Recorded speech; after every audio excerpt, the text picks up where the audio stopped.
అమ్మా నాన్న రెక్కలాడితేనే బుక్కెడు పూవరా వాళ్ళ రెక్కల కష్టపు సెమట సుక్కల దారను నీనురా వాళ్ళ రెక్కల కష్టపు సెమట సుక్కల దారను నీనురా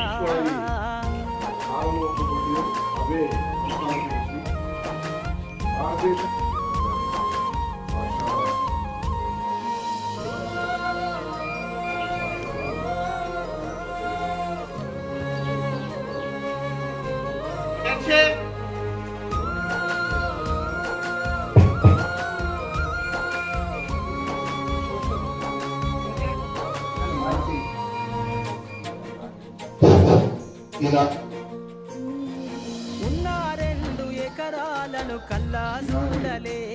మా నాన్న నాగలి కర్రు పెట్టి పొలము దున్నలే ఉన్న 2 ఎకరాలను కల్లా చూడలే